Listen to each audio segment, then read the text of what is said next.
अस्सलाम वालेकुम, welcome back to my channel Baji Parveen health and beauty tips में आपको खुश आमदीद कहती हूँ। आज हम बात करेंगे, बहुत ज़्यादा लोग परेशान हैं। आज हम पट्ठों की कमज़ोरी के बारे में बात करेंगे, आंखों में मोतिया जिनके आ जाता है उनके बारे में बात करेंगे, और आंखों में बहुत ज़्यादा जिन लोगों के पानी बहता है इसके बारे में बात करेंगे। इंशाल्लाह ताला आपको मेरी वीडियो बहुत ज़्यादा पसंद आएगी, तो लाइक ज़रूर कीजिएगा और सब्सक्राइब ज़रूर करना है मेरे चैनल को, अपना फीडबैक ज़रूर शेयर करना है, नहीं भूलना।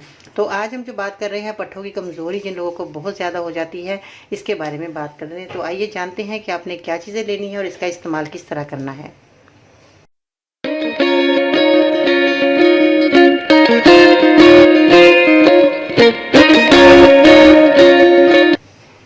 जी, तो आज बहुत ज़्यादा लोगों की परेशानी बढ़ गई है, आँखों में मोतिया आ जाना।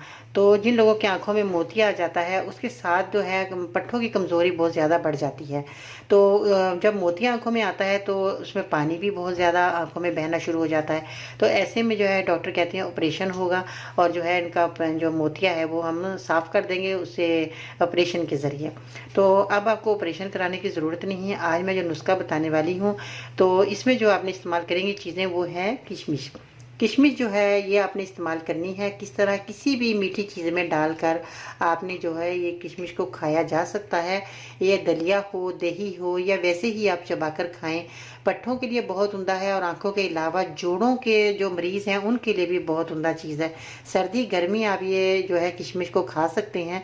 मैदे की तजाबियत की शिद्दत बढ़ने से ये रोकती है। जब बहुत ज़्यादा किसी की उम्र बढ़ने के साथ साथ ही जब आंखों में मोतिया आ जाता है, तो और बिनाई कमज़ोर भी हो जाती है जब मोतिया आता है, तो इससे जो है किशमिश खाने से तहफ़्फ़ुज़ मिलता है। ये एक बेहतरीन मेवा है, सर्दी गर्मी जैसे मैंने बताया कि खाया जाता है, और बहुत सी बीमारियों से ये किशमिश जो है आपको बचाएगी। तो आपने जो है बहुत ज़्यादा नहीं तो एक मुट्ठी, जितनी आपके मुट्ठी में आ जाए, जितनी आप ये देख रहे हैं इतने ही आपने रोज़ाना अगर खा लेते हैं किसी भी टाइम, तो ये आपके लिए बहुत फ़ायदे। धोएं इसको अच्छी तरीके से, धोकर आप जो है इसको रोज़ाना चबाकर खा लें, या जैसे मैंने बताया कि बहुत सारी चीज़ें ये मीठी बनती हैं उसके अंदर डालकर आप खा सकते हैं।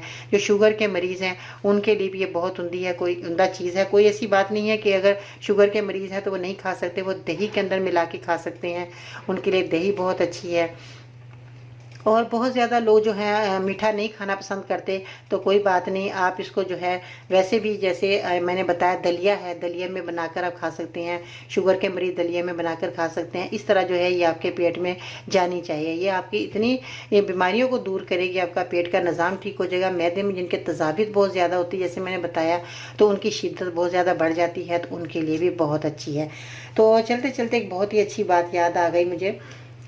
लहजे और रवैये बदल जाएं तो समझ लें ताल्लुक दम तोड़ चुका है, बस मरब्बत या दुनियादारी बाकी है। तो ये इंशाअल्लाह ताला जो बातें हैं छोटी छोटी हैं, इनको आप अगर याद रखेंगे तो आपके लिए बहुत अच्छी बात है।